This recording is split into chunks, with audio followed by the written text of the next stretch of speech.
Girls, आज हमने जो डिस्कस करना है दैट इज़ ईथर्स।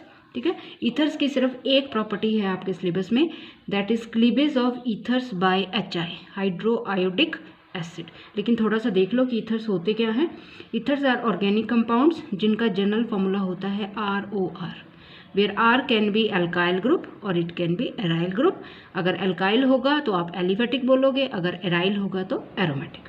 अब अगर ये दोनों ग्रुप सेम हैं तो आप सिंपल ईथर्स होते हैं या सिमेट्रिकल ईथर्स, और अगर ये दोनों ग्रुप्स डिफरेंट हैं तो अनसिमेट्रिकल या मिक्स्ड। जैसे ये दोनों मिथाइल हैं तो सिमेट्रिकल, एक मिथाइल एक इथाइल तो अनसिमेट्रिकल।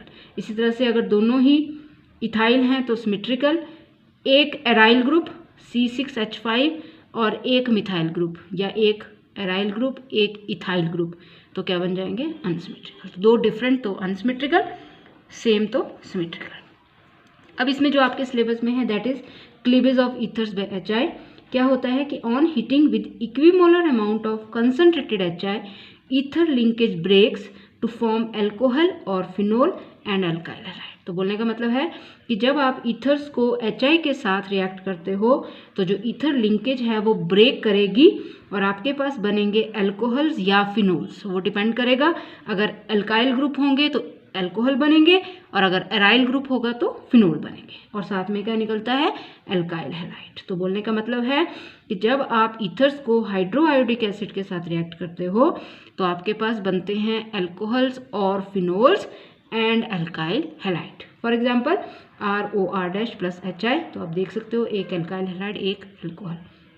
अगर आपने इस तरह का एग्जाम्पल लिया, सिमेट्रिकल ईथर, दोनों C2H5 ग्रुप, तो एक इथाइल आयोडाइड एक इथेनॉल, राइट। उसके बाद इसमें जो रिएक्टिविटी है वो HI की सबसे ज़्यादा होती है, HCl की सबसे कम होती है। HI क्यों सबसे ज़्यादा रिएक्टिव है, क्योंकि आयोडीन का साइज़ बहुत बड़ा है। ठीक है, बड़ा साइज़ होने की वजह से ये बॉन्ड इजीली टूटता है, तो इसकी बॉन्ड डिसोसिएशन एनर्जी कम है। इस बॉन्ड को तोड़ने के लिए कम एनर्जी लगानी पड़ती है, तो HI बॉन्ड जल्दी टूटता है, HCl बॉन्ड मुश्किल से टूटता है क्योंकि इसकी बॉन्ड डिसोसिएशन एनर्जी ज़्यादा है। ठीक है, अब क्या है, इसमें एक चीज़ आपने याद रखनी है, अगर तो आप स्मॉल अमाउंट में या इक्विमोलर अमाउंट में ले रहे हो HI तो आपके पास एल्कोहल और अल्काइल हैलाइड बनेगा। लेकिन अगर आप HI को एक्सेस में लेते हो तो जो एल्कोहल बनेगा वो फर्दर रिएक्ट करेगा HI के साथ और आपके पास बनेगा एल्काइल हैलाइड। तो बोलने का मतलब है कि अगर आप HI को एक्सेस में लोगे तो आपके पास दो मॉलिक्यूल्स बन जाएंगे एल्काइल हैलाइड के। ठीक है, जो डिपेंड करेगा ROR', तो आपके पास बन जाएगा एक RI एक R'। ठीक है, वे the two groups are different. अगर दोनों सेम होते तो दोनों ही मॉलिक्यूल सेम एल्काइल हैलाइड के बनने थे। ठीक है, तो ये ध्यान रखना है, अगर HI एक्सेस में है तो दो मॉलिक्यूल्स बनेंगे एल्काइल हैलाइड के। हुआ क्यों ये, क्योंकि पहले एल्कोहल ही बनेगा एक मॉलिक्यूल, लेकिन वो फर्दर रिएक्ट कर जाएगा HI के साथ because you are taking HI in excess, तो उसका भी क्या बन जाएगा, आयोडाइड। तो दो मॉलिक्यूल बने आयोडाइड्स के। उसके बाद मैकेनिज्म देख लो, मैकेनिज्म इज सिंपल। सबसे पहले ROR' HI के साथ रिएक्ट करेगा, जहां आपको पता है ये जो बॉन्ड है ये आयोडीन की तरफ को जाएगा, H+ की फॉर्म में आएगा, I नेगेटिव की फॉर्म में जाएगा। ऑक्सीजन पे दो लोन पेयर हैं, ये H+ जाके ऑक्सीजन पे अटैक करेगा, तो there is formation of oxonium ion, oxygen with positive charge. अब जो ये ऑक्सोनियम आयन बना, it is then attacked by nucleophile. तो this is an example of nucleophilic substitution where I negative is acting as a nucleophile, right. लेकिन किस mechanism से, वो SN1 से भी कर सकता है, SN2 से भी, वो डिपेंड करेगा नेचर ऑफ एल्काइल ग्रुप। ठीक है, अगर आपका प्राइमरी एल्काइल ग्रुप है तो SN2 होगी, और अगर टर्चरी या सेकेंडरी एल्काइल ग्रुप है तो SN1। तो ये ध्यान रखना है आपने, ऑक्सोनियम आयन बनेगा सबसे पहले दोनों में, चाहे SN1 है चाहे SN2 है, लेकिन फर्दर किस मैकेनिज्म से रिएक्ट करेगा वो डिपेंड करेगा इसकी नेचर पे। अगर प्राइमरी है तो SN2, अगर टर्चरी है तो SN1। ठीक है, तो आपको पता ही है SN1 मैकेनिज्म क्या है, ये बना आपका ऑक्सोनियम आयन, स्लो स्टेप, क्योंकि rate here will depend upon the concentration of single reactant. तो this is the reactant on which rate is depending because this is a slow step. ये बना R+ R'OH, तो ये बन गया alcohol और ये बन गया कार्बोकेटाइन। फिर कार्बोकेटाइन रिएक्ट करेगा iodide negative which is nucleophile, और ये बन गया आपके पास RI। अगर I नेगेटिव लिया तो RI, X लिया तो RX। तो ये हुआ SN1 जो आप देख सकते हो 2 स्टेप्स में होता है, but rate will depend upon the concentration of single reactant because this is slow step. तो ये कब हुआ? ये तब होगा मैकेनिज्म जब आपका एल्काइल ग्रुप कौन सा है, टर्चरी या सेकेंडरी। ठीक है, वो अभी देखेंगे आप एग्जाम्पल। SN2 मैकेनिज्म कब होगा? SN2 मैकेनिज्म में क्या हुआ? अगर एल्काइल ग्रुप प्राइमरी है, ठीक है, अगर एल्काइल ग्रुप प्राइमरी है तो SN2 मैकेनिज्म होता है जिसमें रेट 2 रिएक्टेंट की कंसंट्रेशन पे डिपेंड करती है, रिएक्शन सिंगल स्टेप में होती है, ट्रांजिशन स्टेट बनती है। तो 2 रिएक्टेंट्स हैं, एक ट्रांजिशन स्टेट बनी जिसमें I और R का बॉन्ड बनना शुरू होगा, R और O का बॉन्ड टूटना शुरू होगा। ठीक है, तो ये बॉन्ड बन रहा है, ये टूट रहा है, तो ये ट्रांजिशन स्टेट बनी और फिर ये फर्दर प्रोडक्ट बनाएगी RI प्लस R-OH। तो you can see there is formation of alkyl halide and alcohol. This is by SN2 mechanism, this is by SN1। दोनों में ही ऑक्सोनियम आयन पहले बनेगा, ठीक है, वो पहले बता दिया। उसके फर्दर SN1 होगा कि SN2, वो डिपेंड करेगा नेचर ऑफ एल्काइल ग्रुप में। एल्काइल ग्रुप अगर प्राइमरी है तो SN2 रिएक्शन होगी, अगर सेकेंडरी या टर्चरी है तो SN1। अब इसमें आगे थोड़ा सा देखना है आपने, कई बार रिएक्शन आ जाती हैं तो ध्यान से करना है पॉइंट ऑफ क्लीवेज कि बॉन्ड कौन सा टूटना है।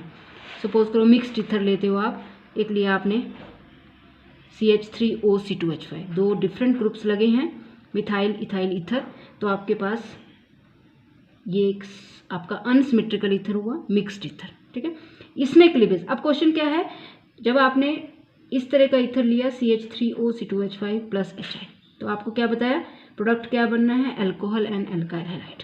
ठीक है, तो मैं बोल सकती हूँ कि मेरा प्रोडक्ट बनेगा CH3I-C2H5OH। जरूरी नहीं है, प्रोडक्ट ये भी बन सकता है CH3OH-C2H5I। ठीक है, तो क्वेश्चन है कि क्या बनेगा, तो याद रखना है अगर इस तरह का मिक्स्ड ईथर है तो जब HI के साथ रिएक्शन होनी है तो जो एल्काइल हैलाइड बनना है वो किसका बनना है, स्मॉलर एल्काइल ग्रुप का। तो ये रूल्स आपने याद रखने हैं। तो मतलब इसका जो प्रोडक्ट बनेगा वो बनेगा CH3I-C2H5OH, क्योंकि जो एल्काइल हैलाइड बनेगा वो स्मॉलर एल्काइल ग्रुप का बनेगा। रीज़न क्या है इसका, क्यों, क्योंकि ये है आपका प्राइमरी।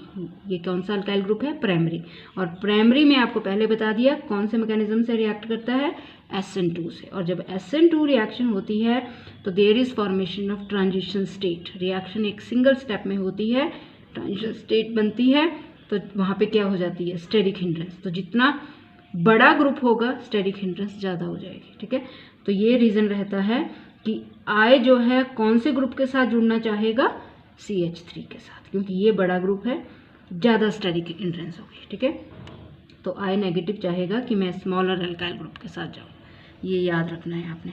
इस तरह से सपोज करो ये दिया है आपको, अब इसमें है ये आपका मिथाइल ग्रुप है और ये टर्चरी ब्यूटाइल ग्रुप है। अब फिर वही क्वेश्चन है कि यहाँ पे इसका आयोडाइड और इसका अल्कोहल बना दो, या ऐसा भी हो सकता है कि इसका अल्कोहल बनाओ CH3OH और इसका आयोडाइड बनाओ।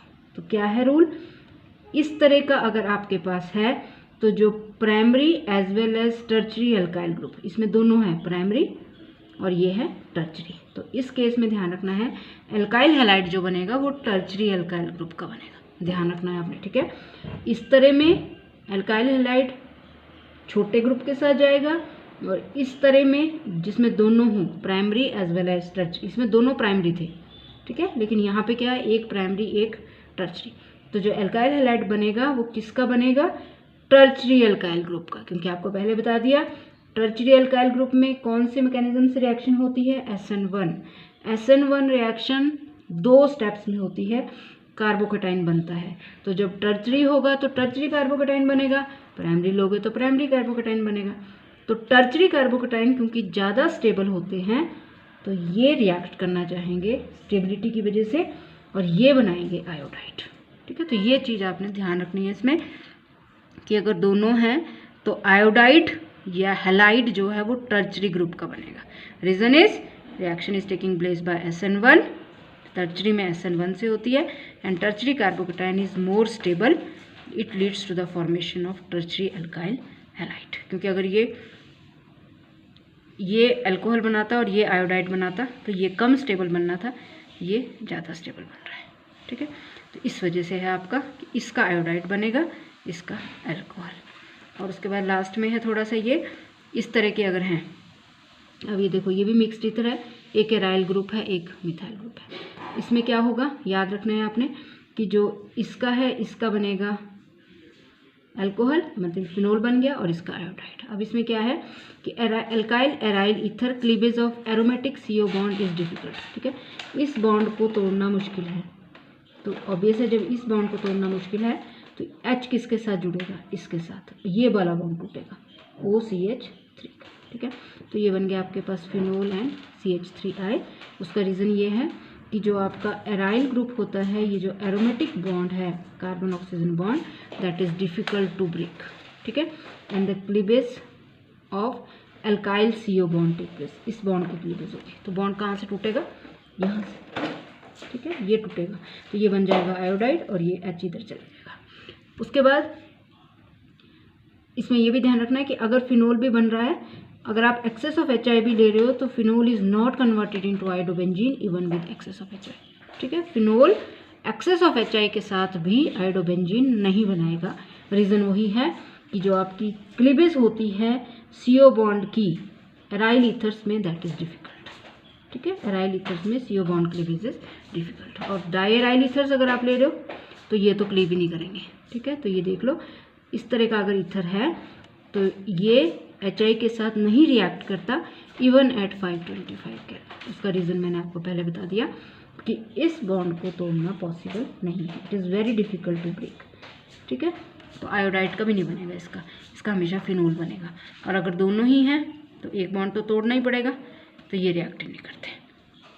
इसके बाद थोड़ा सा ये देख लेना आपने, cleavage of alkyl aryl ethers with HI form basis of Zeisel method for estimation of alkoxy group. Alkoxy group means methoxy or ethoxy.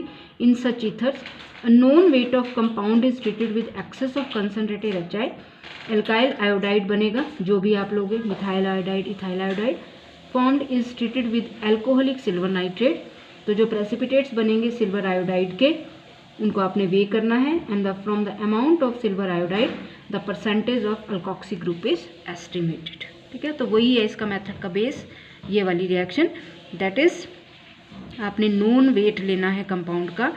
ठीक है, उसको आपने ट्रीट करना है एक्सेस ऑफ कंसनट्रेटेड HI। आपको पहले बता दिया जब एक्सेस ऑफ HI लेंगे तो अल्कोहल नहीं बनेगा, क्या बनेगा, आयोडाइड। तो दो मॉलिक्यूल अल्काइल आयोडाइड के बनेंगे, अगर मिथाइल होगा तो मिथाइल आयोडाइड, इथाइल होगा तो इथाइल आयोडाइड। ठीक है, उसके बाद आपने ये जो अल्काइल आयोडाइड बना इसको ट्रीट करना है अल्कोहलिक सिल्वर नाइट्रेट के साथ, तो प्रेसिपिटेट्स बन जाएंगे सिल्वर आयोडाइड के। ये जो सिल्वर आयोडाइड के प्रेसिपिटेट्स बने इनको वे करना है, from the amount of silver iodide precipitates the percentage of alkoxy group is estimated. Methoxy होगा तो मिथॉक्सी ग्रुप की परसेंटेज आ जाएगी जो सिल्वर आयोडाइड का वेट है, अगर इथॉक्सी होगा तो इथॉक्सी ग्रुप की परसेंटेज आ जाएगी from the weight of silver iodide. Thank you.